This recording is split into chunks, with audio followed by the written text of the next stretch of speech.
Hey there, guys.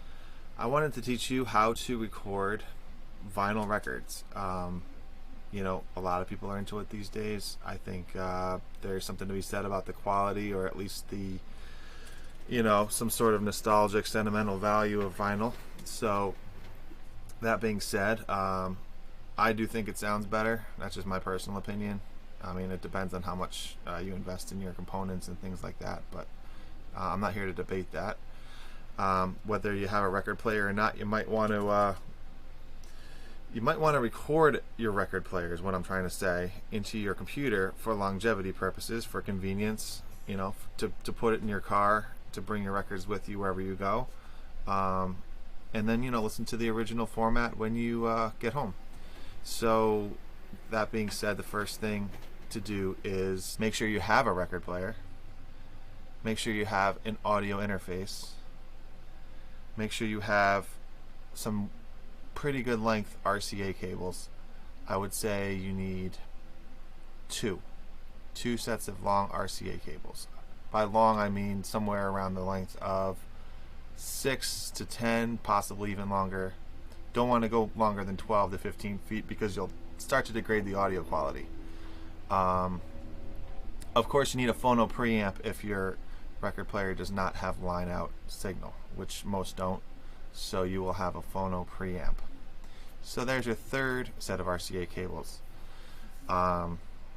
So to connect all this together, you have your turntable, okay, you have your phono preamp, and you have RCAs, hopefully a short run, very short, to keep the low level signal coming out of your turntable as good quality as possible.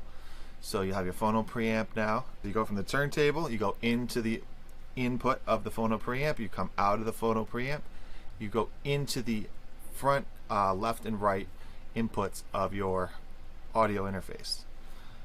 Now, sometimes you might need something like an adapter, like one of these guys. This is an RCA to 1/4 inch TRS adapter, because sometimes you don't have an RCA in your audio interface. So you put the left on the left and you put the right on the right, or channel 1, channel 2. The other cable is basically so you could hear what's happening with your recording. So you have the outputs from your audio interface going to your speakers. So there's the configuration. I will jump into Pro Tools a little later. I'll dabble in screen recording and try to show you how to set up your sessions so that you could record, and also do a few leveling tricks that I've learned. It's just basically use a limiter. You can normalize the audio, but it doesn't quite get loud enough. So use a limiter and make the volume loud enough, but don't actually compress it. You don't want to actually limit your sound per se. You just want to make it louder. And then you're going to cut up the files. You're going to export them, and it's a lot of work, but it's done once and you're pretty much done forever. So let's go into Pro Tools and do a sample recording. Hey guys, how's it going? I just wanted to jump into Pro Tools, and assuming that you have your record player connected to your audio interface, your audio interface is connected to your computer, and everything is connected properly, wired up. This is how you would set up your Pro Tools session. So you just go into Pro Tools, create a new session. Now, just call it what you're gonna call it. I usually call it artist name dash album name. So this one's gonna be test artist dash first album. Okay, so you would actually replace this with your actual artist and actual album name. I'm going to do local storage. I'm going to store it in my Pro Tools folder, and just to be honest with you, I think higher sample rates matter. So if you have a computer that can handle 192 32-bit float, go for it. You're not going to regret it. You're going to have bigger files by a long shot, but you know, it's all worth it when you're trying to capture the analog sound of a vinyl record. So let's go ahead and create this session. Okay. Now let me just make sure. I'm assuming I set up my playback engine to use. I did not. So I'm going to use my Scarlett interface, which is my recording interface. So I'm going to reopen. Also, hardware buffer size. Probably the larger buffer is going to be better because it's going to have less resources usage on your computer. It doesn't really matter so much because you're not recording an actual instrument. You don't care about latency at this point. You just care about getting the audio into your computer. So I'm going to do a large buffer size. There's obviously goes down to 128 here. So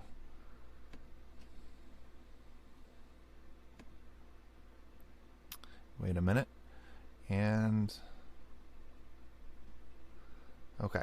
So now you have a blank session. And my computer's thinking a little bit. Okay guys, a little hiccup there. Turns out I am using my audio interface to record this audio for the video we're creating, so I couldn't actually use that in the demo purposes here. So let's just assume that your audio interface in your setup playback engine is configured to be the interface of choice. So I'm using another interface at this time. So what you do then is just create one audio track that's stereo. So track new, stereo, audio track. It doesn't really matter what you call it because you're only creating one of them. And then make sure the input is assigned. So I can show you that, you know, you would just give it the input interface. All right, I can't choose it here because it's not an actual audio interface that we're using, but you would just choose input 1, 2, for example. The editor window, all you have to do is just hit record and then hit record up here. Okay. Once this track starts recording, you're going to get red, you know, that indicating that the track is getting recorded. Go over to your turntable, turn it on, and you know, drop the needle and just let it play all the way through one side. Let it play all the way through the other side. Don't worry about stopping the recording. Don't worry about doing anything to the audio, except just let it play, let it record. One thing I can say for sure is that you want the left and right channels to be the same level. What I've done to do that is set the input to line and set the volume at the very lowest on both sides, left and right. This is going to enable that the audio is the same volume on both sides. You don't have to worry about listening by ear or visually trying to get the knobs to line up exactly. You know, all the way down on both sides is fine, because what we're going to do, the next step is limit. So let me jump into an actual record that I recorded recently and show you what I'm talking about. Okay guys, this is a Bruce Springsteen, Born in the USA. My wife likes this album, so she had me she asked me to record it for her for the car. So as you can see, this is a full album. There's side 1, there's side 2, and you can see that there is each song, the different songs, where there's a space in the waveform. You know that's the in between the different songs. You can see in the beginning that there's the needle drop. There's a little bump there, and then let me zoom in so you can kind of see this a little bit. So there's a little bit of silence because we hit record with that, and then I walked over to the record player. There's a bump where the needle was dropped, and then the music starts playing. I can't really play it for you because copyright reasons, but here's track 2. Here's track 3. What I like to do is, like I said, record the whole album, and then what you need to do now, since I told you already, record all the way at the lowest volume, You need to get this up to, you know, commercial levels to mix with, you know, all your other songs. So popping over to the mix window, I threw on a limiter. What you want to do is make sure, set the output to just under 0 dB, you know, because there's a little bit of window where it could clip it. I don't think it really matters if you stick to 0 dB. I usually do about 0.1 to 0.5 or whatever, 0.05. Threshold, you bring it down to the point where you're not compressing anything up here, because there's already a mastered song you are listening to. All you want to do is just get the levels up to where the peak audio signal is coming just under the 0 mark here. Okay, let's assume that you got your limiter set up. What I'm going to do is run commit. And you can do you can do it real time, and you're gonna have to wait the entire length of the record. You might get a slight bump in quality because it takes time to process. I typically don't have the patience for that. I just commit it offline. Okay, it takes a few minutes to say the least. It just takes, like, you know, a few minutes depending on how fast your computer is or whatever. And then once you bounce it offline, you end up with something like this. This is a you could say it's normalized, but I didn't use the normalization process. It's just a louder audio. The peak levels are going to be right around 0 dB. Okay, the RMS is going to be somewhere around -15 to -10. All right, so then the next thing you're going to do, now that you have this entire track at the right volume, you need to splice it up into each individual song so that you have it for so you can skip around and stuff in your whatever you're listening to the audio on. You could listen to it as an entire record in one gigantic file, but I don't recommend that because the files are really large and it's just a pain to jump around. So what I do is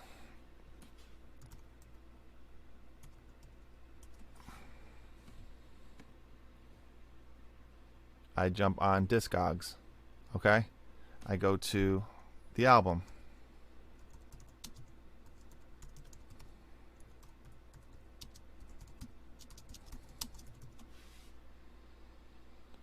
Make sure you get the right version. I'm pretty sure this is the version right here.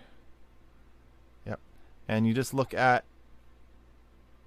the names of the songs and how long they are, and you know about where you're looking here. So I've already gone through and split up these files, and I will scan through and show you that there's track 1. What you do is you click right before the file, and you can kind of scrub to find out where the beginning of the song is, but you go right to the beginning of it and you click your all-purpose tool here, and you just basically, when you get to the point where you want to split it, just do separate and go through each track, separate, separate, separate. You also want to delete the silence in the beginning and the needle drop, and you want to delete the silence at the end and the silence in between the side 1 and side 2 of the record. Delete all that stuff, so all you're left with are the actual tracks at the length they're supposed to be. If you click on the track and you switch this to minutes and seconds, you can see right here the length of the song, 4 minutes and 39 seconds. If I go to Discogs, Born in the USA, it's 4 minutes and 39 seconds. It looks like I cut the song in the right spot. The reason why I recommend using Discogs is because sometimes songs are kind of like blended a little bit. You don't really know where when one song ends and another one begins. Not the case with this album, but other albums can be a little tricky. So you want to know exactly how long the tracks are, so you know you're doing the right cut. So yeah, I cut each song up, and then just double click on each track, give it the name. I gave it 01 for the track number dash the name of the track. It's pretty much all you need. The basic important thing to do is put the number there that keeps the tracks in order. Then what you do after you named all your tracks, go to your clips window, go click on the first one, click shift, click on the last song, right mouse click, and just say export clips as files. Once you export clips as files, you can save it to your hard drive location. You know, I'm not actually going to go in depth and detail what to do next, but what I'm going to say is what I recommend doing. Compress the files using FLAC or Apple Lossless. Definitely use a lossless format. The program I use on my Mac is, I think it's called Media Human. Let me see where it is. It's a free program, Media Human Audio Converter. It's a pretty good program. It seems to do the job. All you have to do is select. I do Apple Lossless because I'm on a Mac and it seems to integrate a little better. It's no different than FLAC when it comes to audio quality. Compress it. It'll shrink the file size dramatically. And then you're going to need to edit the tags. I actually bought for like, I don't know, $12 or something, a tag editor program. There's a free version of it. But you load the files in here, and you can go, like, you know, download the metadata about the files and the artwork, and give the file names. You know, you could change the file names to be more substantial than just 01-song name. One thing I typically do, and you don't have to do this, but what I do is I just put parenthesis vinyl in all the file names, because that just lets me know that this is not the CD version. This is not the, you know, digital version that was put out there by, you know, Bruce Springsteen, for example. It's the vinyl version, so it's going to have a little bit different tone and a little bit different, you know, mastering maybe, and I just distinguish it that way. Hope this was helpful. Hopefully it wasn't too boring. If you're interested in this sort of thing, then it might have been helpful. And if you don't have a Mac and you have a Windows machine, I'm sure the same principles apply. It's just different commands. But good luck transposing or translating your vinyl into digital. Thank you.